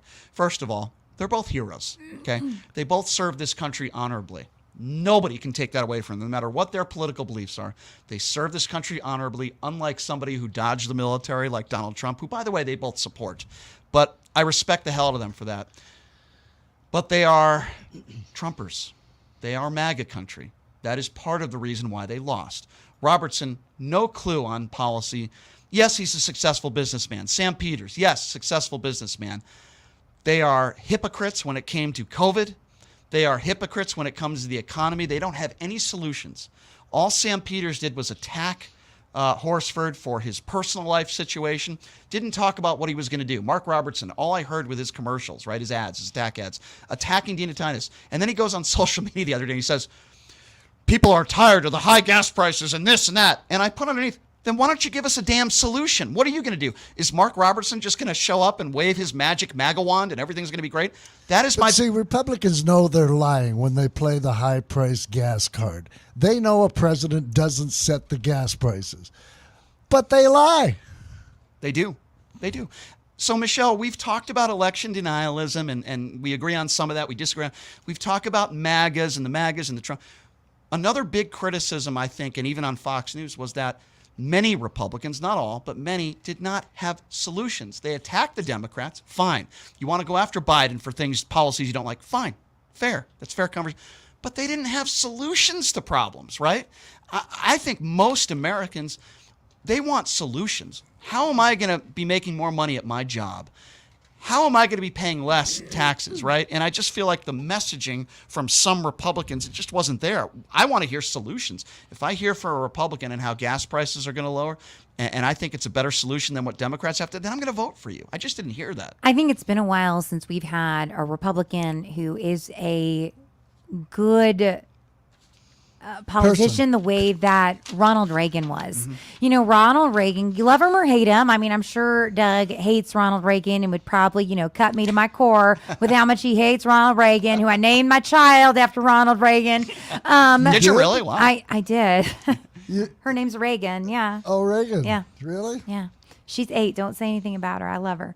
I've met your daughter. She's a sweetheart. That's true. You have met my daughter. Yeah. That's true. So yeah, I just, but I don't think we've had a Reagan who provides solutions. And while I always think that I'm a Republican who tries to come up with solutions, if you ask me how I'm going to lower gas prices, I'm always going to go with the answer of I think we need to produce more clean oil here at home. I can't make that happen. So I guess I don't have a solution because the solution I would enact could not be done without presidential approval, right? So I think maybe we weren't honest enough about that. I'll say I was very critical of Republicans every time I would see them on TV, whether it was Kathy McMorris Rogers or McCarthy. When somebody would ask them, Sandra Smith would almost always ask them, what are you going to do to lower gas prices? And they would just be like, blah, blah, blah, blah. They'd never have an answer. It was just all noise and nonsense. And that infuriates me. Have a solution or have the balls to say, I might not be able to personally do it. This is what I would do, but I'm going to go to Congress because I believe we can come up with a solution. Just like I sat here with Horsford and said, I believe we can do both at the same time. And he agreed. So I agree with you. So going back to Sam Peters, and I don't really want to talk about him because he's going to be old news now. In his commercials, he said, let's go, Brandon. I'm going to go to Washington and I'm going to go talk to Joe Biden. Let's go, Brandon, which we all know means F the president.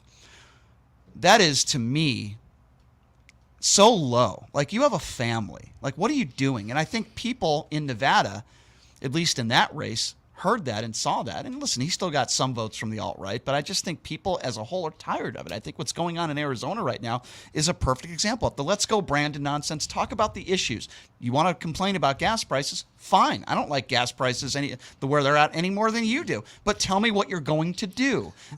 Sam Peters didn't do that. Mark Robertson didn't do that. A lot of Republicans didn't do that. Those are cases of otherwise honorable people selling a piece of their soul for what they think will be political expediency. It didn't work. It didn't. You're right. Thankfully. Do you think, Michelle, that your party is going to change? Do you believe that what took place yesterday, and I know that all these races are not over yet, but do you believe in your heart as a staunch conservative that yesterday might be some sort of wake-up call to the Republican Party? I think it should be, but I don't think it will. Agree 150%.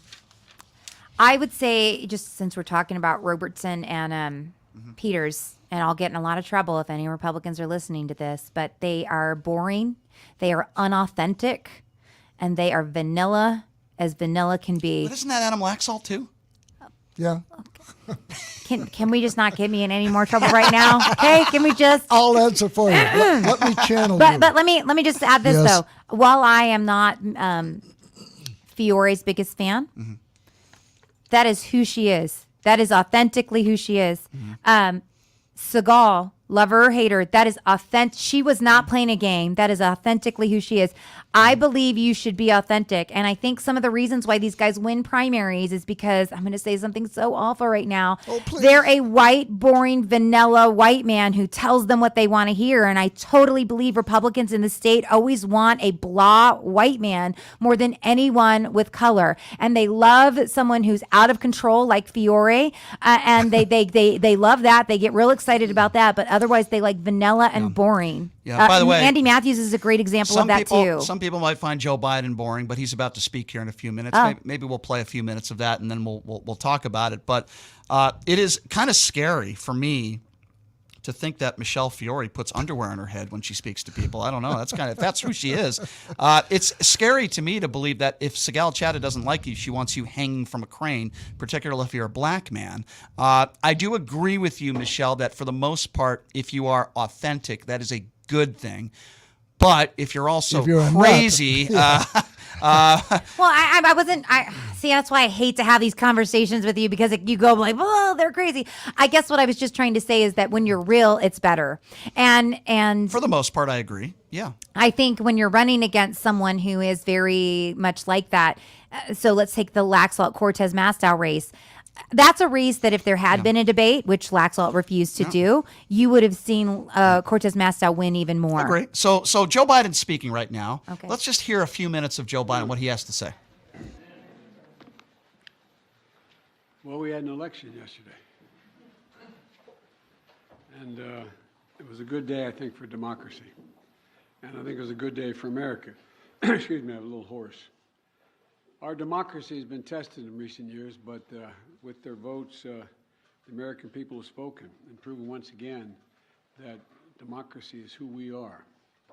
The states across the country saw a record voter turnout, and the heart and soul of our democracy, the voters, the poll workers, the election officials, they did their job and they fulfilled their duty, and apparently without much interference at all, without any interference, it looks like. And that's a testament, I think, to the American people. While we don't know all the results yet, at least I don't know them all yet, here's what we do know.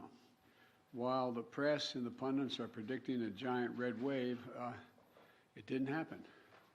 And I know you were somewhat miffed by my obsessive optimism, but I felt good during the whole process.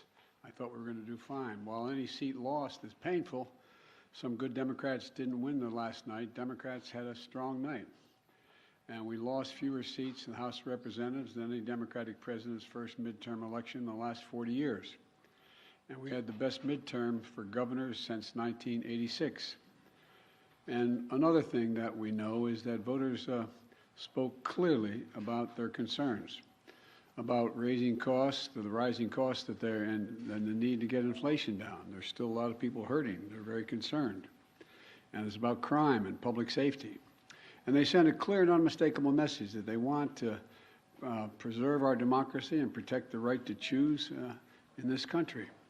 And I especially want to thank the young people of this nation who, I'm told, I haven't seen the numbers, voted historic numbers again. And just as they did 2 years ago. They voted to continue addressing the climate crisis, gun violence, their personal rights and freedoms, and the student debt relief. Last night, I was pleased to call Maxwell Frost, a 25-year-old who got elected, I guess the youngest man ever elected to the United States Congress. And I told him I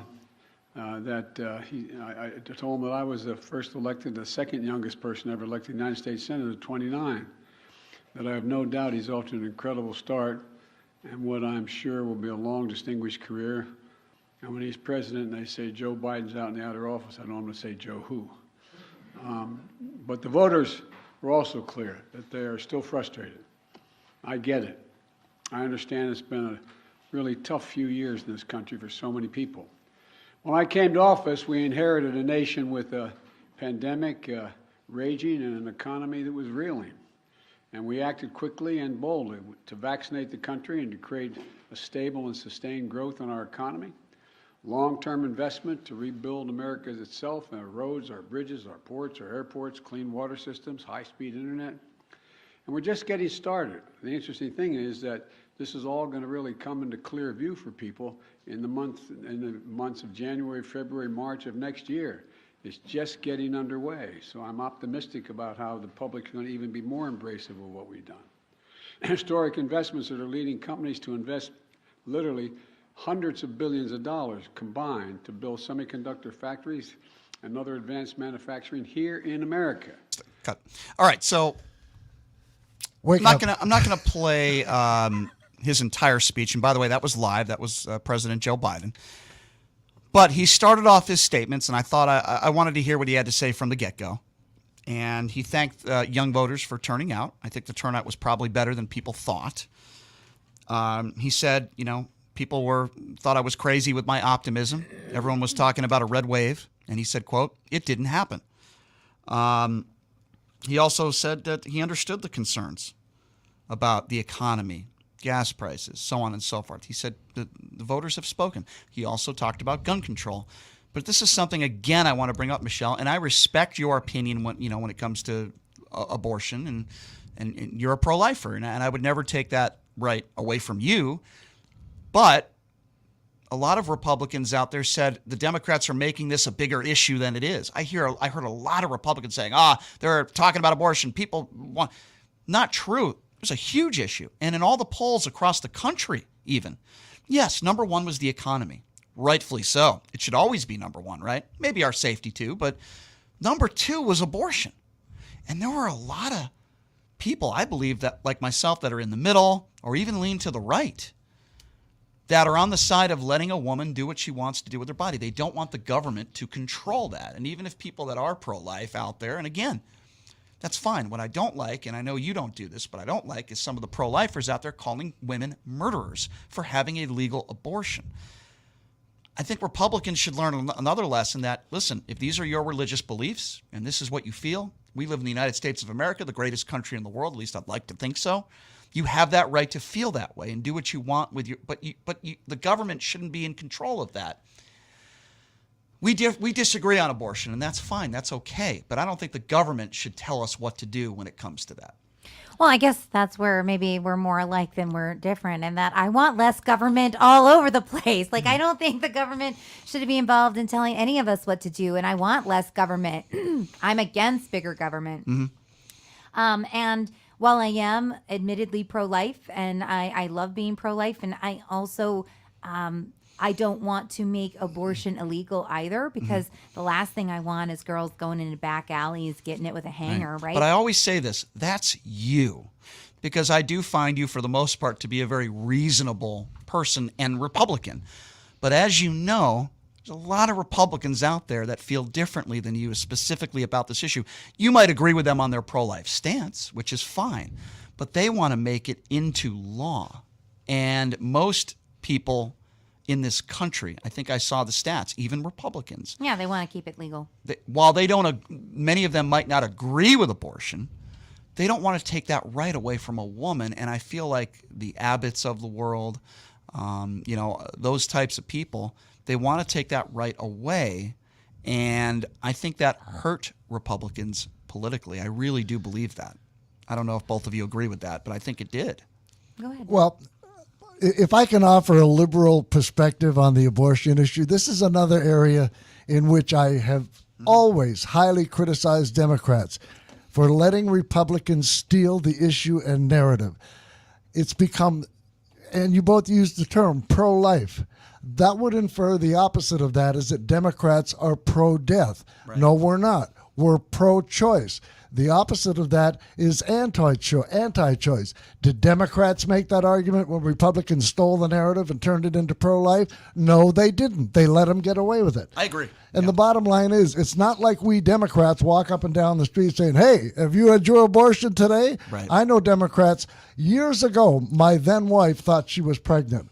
We had 3 kids. We thought we were done with our child rearing. First thing she said, well, where's the nursery going to be? She's still is she just isn't married to me anymore. She's a diehard liberal. First thought, where's the nursery going to be? I know Republicans who have had abortions, have had their mistress up. Look at Herschel Walker. I mean, he has a credit card. I think that's what's for me so At personally abortion sad clinics. about it is that I think when it comes to the issue of abortion, when you're pregnant, whether you're married, you're a father. When you want the child, it's a baby. When you don't want the child, it's an inconvenience. And I think that's what hurts. Just me personally, because I think that's just so sad. But I am all for freedom of choice. And while I sometimes lean libertarian, where I'm not libertarian is I don't want to legalize all drugs. I don't want to legalize prostitution. But I do get the point that you need to have choice. I personally love the idea of having the states decide. I kind of don't understand why people are so opposed to that, but I guess it's because they're like, well, Texas and Alabama and other states are going to get rid of it. I will say that with what, and maybe this is just a personal problem that I have, I felt like when Joe Biden was talking, he insinuated that democracy prevailed yesterday because the Democrats won. And I guess you guys would be like, yes, that's exactly what he said.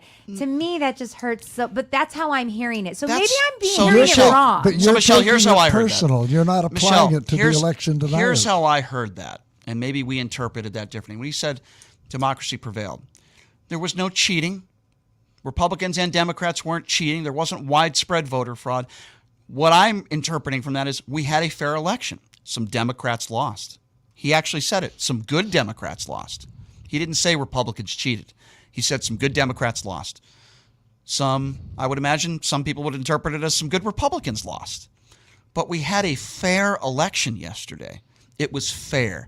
That's the way I took it as. And I believe the way Joe Biden is, and this is one of the qualities that I like about Joe Biden, if Democrats lost across the board and it was a bloodbath, I don't believe Joe Biden would have gotten up there today and said this was not a free and fair election. I think you know that. Joe Biden being the person that he is, and listen, there's plenty of criticism to go around about Joe Biden and his presidency, but this is one that I respect, is that I believe he would have been up there on that stage making a speech and would have said, listen, we have to respect the outcome. We're disappointed, but we have to respect the democratic process. And that is the difference between a Joe Biden and most Democrats today. And I'm just being honest with you, most Republicans. Joe Biden would have been up there and would have said the same thing. And that's why I don't interpret it the way you do. And admittedly, I might be taking it wrong. And I think maybe therein lies part of the bigger problem as well, is that the three of us can sit in this room, and I don't mean to exclude you, Justin, but you don't usually get involved in this conversation, so I don't know where you stand on any of the issues. But the three of us can get in here and talk, and we can be friendly, and we can be cordial, and we can fight, and we can have low blows occasionally, and we can apologize to one another, and we can talk, and we can explain, and we can hear each other out. And I think there just needs to be more of that, because I could have listened to that, Michelle. and I could have harbored that, and I could have been like, I'm just so freaking pissed at Joe Biden.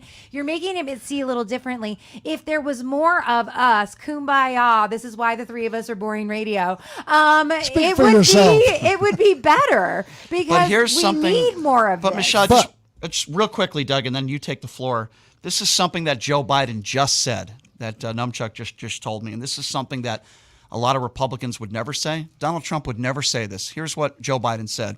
He said, this is a good day for democracy, but he also said, I am prepared to work with Republicans, something that Donald Trump would never say. Would you hear Donald Trump say, I'm prepared to work with Democrats? Would you hear Donald Trump say this was a good day for democracy ever, unless every Republican won? I just think that is such an important distinction, and that is why I voted for Joe Biden. He's the first Democratic president I've ever voted for. Go ahead, Doug. It is a distinction, and one I wish he hadn't made.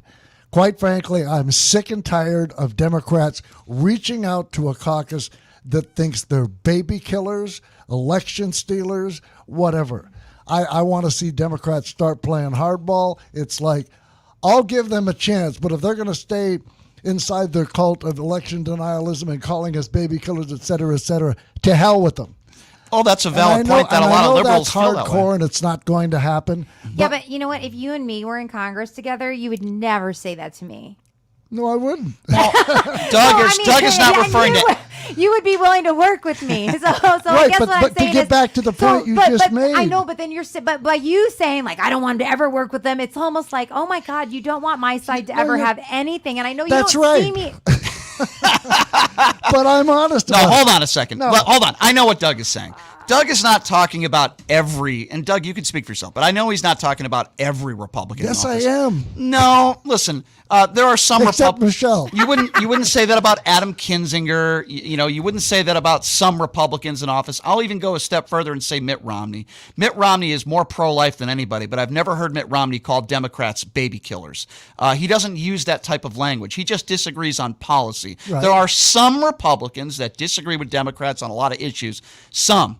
Not the majority. I understand what you're saying. But there are some that have some respect for the other side of the aisle. Well, if Biden wants to nuance it and divvy it up and say, these people are okay, but these people aren't. Yeah. The bottom line is the majority of the party right now are Trumpers, either by policy, by acquiescence, or out of fear and cowardice. Guys, I'm sorry to interrupt. I got to read this Truth Social tweet that Donald Trump just put up. I mean, it's unbelievable. And by the way, you being a Ron DeSantis fan, and I know you voted for Trump, but I know you don't support him, and we agree on Donald Trump now for the most part. Here's what Donald Trump just said about Ron DeSantis. This just happened 4 minutes ago. This is unbelievable. Now that the election in Florida is over and everything went quite well, shouldn't it be said that in 2020, I got 1.1 million more votes in Florida than Ron DeSantis got this year. 5.7 million to 4.6 million. Just asking. Okay, even I will defend Ron DeSantis on this one. An irredeemable, malignant narcissist. He is attacking who Ron only DeSantis. cares about Donald friggin' Trump. Freaking can't stand it. Like, I want to tell his narcissistic ass to shut up. Michelle, if there Stop was it. one Republican, Michelle, that you probably shouldn't go after yesterday, Ron it's DeSantis. I mean, I don't like the guy. I hate what he stands for, but he had a good night last night. And the only reason why Donald Trump is doing this, the only reason, is because he sees Ron DeSantis as a threat when he announces his presidency. And of course, you know that Trump says he has damning information on DeSantis. Yeah. He What's will that? release. I'm Really? going to, I can tell you right now, if Ron DeSantis is running, I'm going to caucus for Ron DeSantis, and I will be a big Ron DeSantis supporter. And if it is Donald Trump in 2024 as the final nominee, I will probably end up voting for him because I'm voting Republican, not for the man, but for the party. But I will tell you right now, I will be a DeSantis supporter day one. Two things. Something you said earlier, how the three of us can sit here and discuss amicably, whatever. The problem is, Michelle, on the national scene and even local, there are very few conservative Republicans like you left that are willing to discuss reasonable issues. I mean, basically all they have is hate and I basically insults. just said screw it, I guess, at this point, because, I mean, when I ran for Congress in 2018, I felt like I had to walk a tightrope, and I had to do what the consultants wanted, and I had to do what the masses wanted, and I could never be me. And I actually think me is pretty damn cool, but it's hard to be real and be in politics. So I'm kind of just saying screw it. And by the way, I agree. You're very cool. Well, on that note, if I say I'm cool, I'm not You cool. look like you just came from your weekly ninja lesson, but other than that, you look really cool. Well, on that note, why don't we take a quick break, and I'll open up the phone lines. I haven't done that yet. If you'd like to be a part of this conversation, what are your thoughts on the elections? I know all the races are not over yet. Give us your thoughts. What do you think about Lauren Boebert possibly being getting kicked out of office? What do you think about Joe Lombardo possibly being our next governor? Your thoughts on anything we've discussed. I'll open up the phone lines. It's 702-221-7283. And again, that number to call if you want to be a part of the conversation, now would be the time to do it. 702-221-7283. We're going to take a break, and when we come back, what does this state look like if Joe Lombardo is our governor, if Jim Marchant is the Secretary of State, And if Adam Laxalt wins his seat as well, we'll discuss that. Yeah, we'll discuss that coming up next. Again, that number, 221-7283. We'll take a quick break. We'll be back right after this. You're listening to Pushing the Limits right here on KSHP. Hey, everybody. Are you struggling to find a pizza place that reminds you of Brooklyn? That true blue New York style pie? Well, worry no more. Stallone's Italian Eatery Pizza is a knockout. We're located at 467 East Silverado Ranch Boulevard, just off of Premier Road, half a mile east of South Point Casino, just minutes from the Las Vegas Strip. Come by and grab a slice of pie. Plus, check out our Brooklyn-inspired Italian cuisine. Our sandwiches are super. Hero, that is. Because why be a sub when you can be a hero? Stallone's Italian Eatery is here to serve you phenomenal food, Vegas. Forget about it. Hey everybody, it's Brian Shapiro from Pushing the Limits. I want to tell you guys about Sahara West Urgent Care and Wellness. They're conveniently located on the southwest corner of Sahara and Jones. They're open Monday through Friday, 9 a.m. to 9 p.m. and Saturday, 9 a.m. to 5 p.m. At Sahara West Urgent Care, they'll take care of all your healthcare needs. They offer routine services such as physicals, STD testing, car accident treatment, and work injuries. You name it, they do it. They have on-site x-ray, EKG, ultrasound, and labs. They treat chronic conditions such as asthma, blood pressure, diabetes, and more. They also offer general wellness exams and treatments such as testosterone enhancement and cancer screening. They're located on Sahara, 6125 West Sahara Avenue. Their number is 702-248-0554. And the best part, they accept most major insurances and affordable cash pay prices, office visits starting at just $95. And I'm also a client, so please give them a call, 702-248-0554.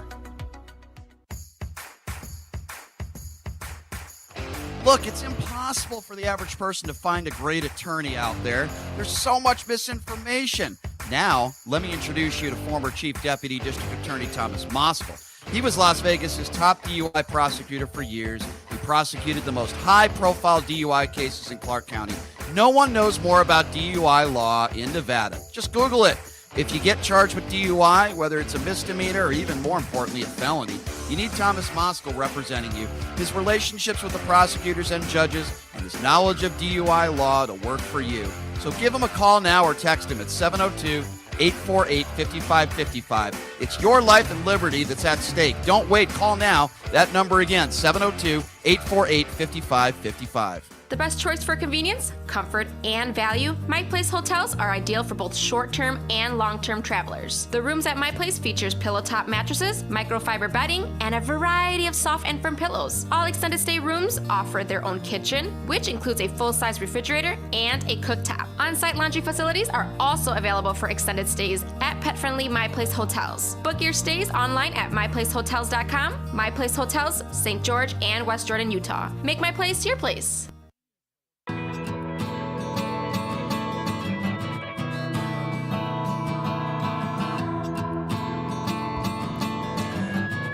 All right, welcome back to Pushing the Limits.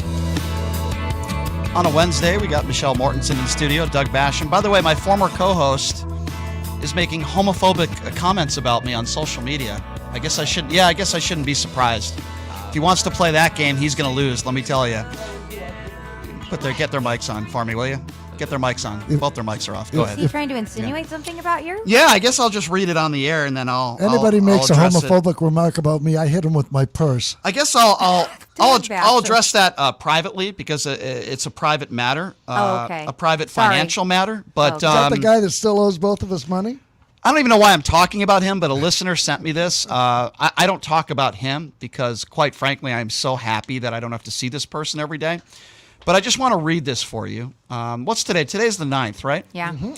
He posted this yesterday. He said, I hear my old co-host. First of all, let me be clear on that.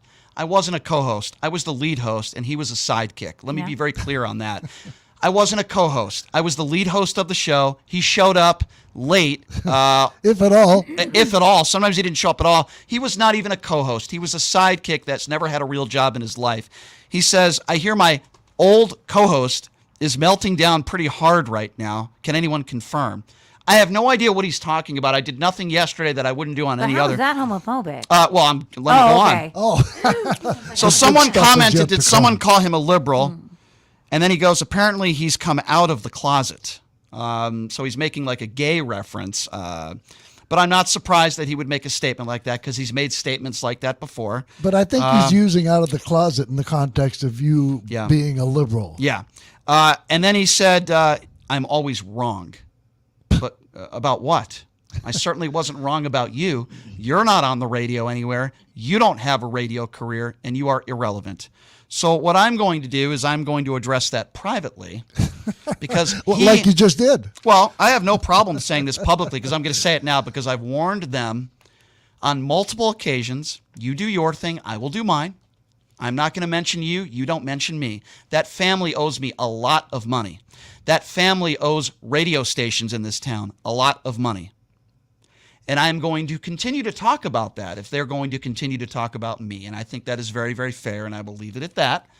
But I do not tolerate that stuff, especially from people that owe me a lot of money. Can I give 2 shout-outs to the LGBTQ community yesterday with elections? Yes. So I'm doing this partially selfishly. In Illinois 17, a gentleman named Eric Sorensen is looking to win his first congressional seat there. He is a Democrat. He will be the first LGBTQ representative from Illinois and the first meteorologist in Congress, I believe.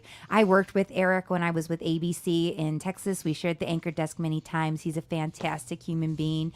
And in Vermont, where I used to live, there's only one congressional seat there. A woman has won. It's the first woman to ever represent Vermont, and she is also a member of the LGBTQ community. I saw her interviewed this morning. These are 2 Democrats, but I think it's worth saying because I think it is a good thing that we are seeing a lot of diversity in Congress. As a woman myself, that's what I want more than anything is diversity. I don't want it just to be white men. No offense to the 3 white men I'm with right now. Well, let's take some the calls. 3 pasty white men. Let's take some calls. 702-221-7283. I'm just mesmerized by my former co-host and the comments he just made. That's going to come back to bite him. Let's take some calls. I'm memorized by what Michelle just said. I mean, further to your comment about the 3 of us, the reason we can't is because there's not enough yous. That I agree. Let's go to John. John, thanks for calling in, my man. What's going on? J.D. Sharp is a stiff. He's a deadbeat. He's a bum. You owe me $100, J.D. I know you're listening, you scumbag. Well, Captain Cajones. Hey, John. What's going on? Hey, Michelle, I find it awfully convenient that you changed your stripes today, the day after the election. But, hey, I'm not partaking in this Democratic yippee, we avoided a red wave. There's still tremendous dark clouds on the horizon. And if the Republicans have one more seat in the House than the Democrats, they're going to unleash all these investigations, and then they're going to try to impeach Joe Biden. So, Michelle, since you're conciliatory today, prove that you're not just a chameleon. Would you support not impeaching Joe Biden? He hasn't done anything that's impeachable. Wow. Maybe it's real. I don't know. Doug likes you. That's the only thing I'm holding my hat on. I mean, you know what? It takes kind of a big person to come on the air first thing and to apologize for being a bitch the day before. So, we're and out of control. You snapped on me before, Michelle. You've been out of control. Oh, are before. you the dude I snapped on that day? Oh my God. Hi, John. Now I know your name. You know what?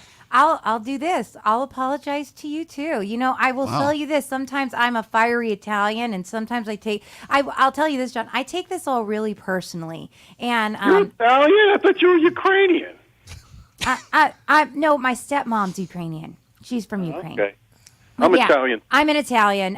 But I get hot, and I'm really like, this is, I love this. Like, I've wanted to be in Congress since I was 12 years old. So I'm a bit crazy, but I'm really passionate about it. But I'm cool enough, I think, to say sorry. And I'm sorry for yelling at you at that day. So I'll apologize to you too, dude. All right. There you go. Anything else, John? Michelle, I voted for Ronald Reagan. I'm a proud liberal Democrat. I voted for Ronald Reagan too. But look, the potential for a cesspool and a quagmire of Republican nut jobs commandeering the House and launching all sorts of investigation, and you know they're going to try to impeach Joe Biden. I just hope when that happens, you stand up against it. Well, John, if I can add something here, I'm not so sure that's going to happen. And this goes back to something I said earlier about Kevin McCarthy. soon to realize it's a lot easier to be minority leader than majority leader. Kevin McCarthy, as dim-witted as he is a traditionalist.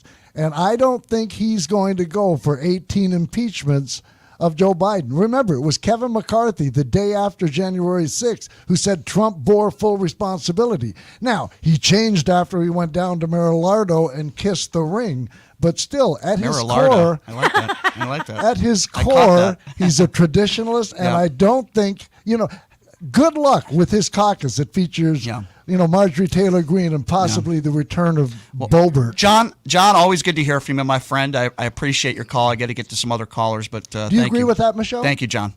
Great show. Thank you. That McCarthy's definitely going to go after it, that you don't think he'll have the wherewithal to... I don't think Kevin McCarthy will be down for several impeachments of Joe Biden. No, I don't think... I think Kevin McCarthy, if he's smart, he isn't going to try to focus on trying to get some things accomplished. I think he's going to try to take a Newt Gingrich strategy to see if he can make 2023 a year where they get things done. That would be the smart and intelligent thing for Republicans to do. I'm not there. I can't tell you if that's what I don't think that'll be their course, but I also don't think he'll go along with his nutball caucus with several impeachments and investigations. So. We'll see. 702-221-7283 is the number to call. Let's go to Carl. Hi, Carl. What's going on? Oh, hi, guys. Glad to have the old bunch back together again. Doug and you and even Michelle, too. Even Michelle. She's sounding good. What a backhand. Carl, let me tell you something. Yeah. Michelle embodies the old adage, to know her is to love her. Yeah, well, that's true. So it's not even Michelle, it's especially Michelle. God, this I love don't even fest. know her, but I don't even know her, but I'm starting to love her. So anyway, It'll happen. Listen. I was always interested in mental health. Mental health is very, very important to me for people. Well, after this election was over, I am so happy to admit that with a lot of the losses on the Republican side, it's helped mental health 50 years. I'm telling you, it's fantastic. Mental health has taken a turn for the best. Okay, well, I hope so. I think not having any of the commercials on anymore is going to improve my mental health and many other people because I just couldn't take it. My mental health is much better because I don't have to work with my former co-host sidekick every day. So my mental health, trust me, I'm a much happier person Dog these with a days. bone. Yeah, I'll tell you that. I'm talking about a lot of the Republicans who lost. Their mental health is not even worth talking about. But them just losing has improved the mental health of the country. And not to mention, a lot of the election deniers on the right who lost conceded.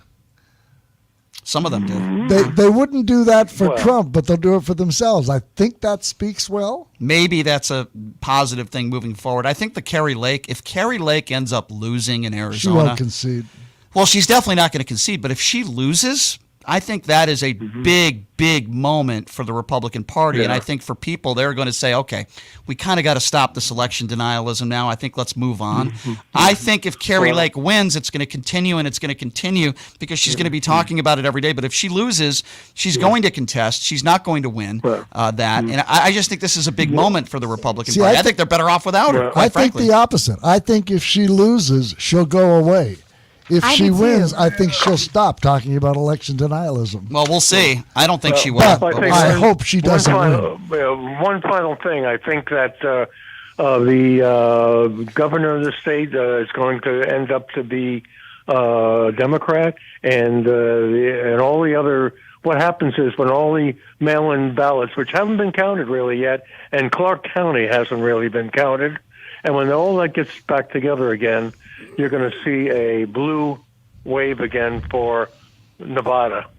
Oh, we'll see. Thank you. Mark my words. Thank you for the call, Carl. Appreciate that. By the way, some more breaking news. Joe Biden has just said that he will be running again in 2024. I think that's a big mistake for him, for Democrats. He's not going to win re-election. But he has to because Trump's making his announcement Tuesday. I got to tell you something. It gives Trump a better chance to win. I got to tell you that. I mean, he'll probably choose somebody like Carrie Lake for his vice president. And I think if Joe Biden runs against Donald Trump, I have no confidence that Joe Biden's going to win.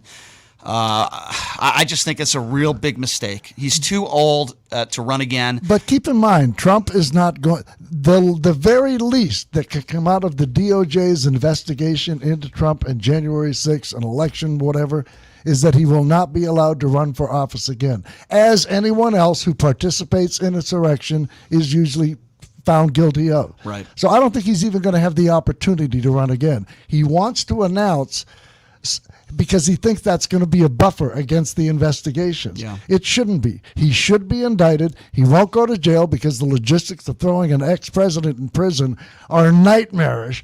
But at the very least, he should be prohibited from ever coming within 100 miles of the halls of power again. Well, I don't know how these next couple days are going to go. I think I have an idea. I kind of agree with Michelle that I think Castro and Cortez Masto might just pull it out.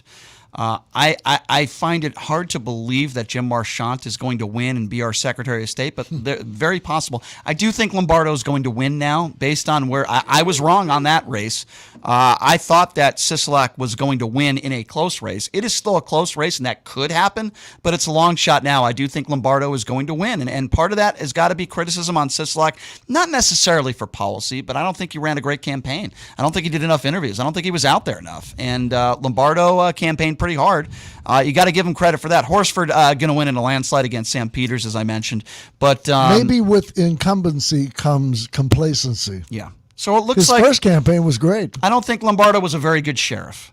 I hope he is a better governor. Let me be clear on this. As much as I don't like Joe, see, this is the difference between me and a lot of other people out there. I am not rooting against Joe Lombardo. If he, in fact, is our next governor, I want him to succeed. I am rooting for him because if he succeeds, the state will succeed.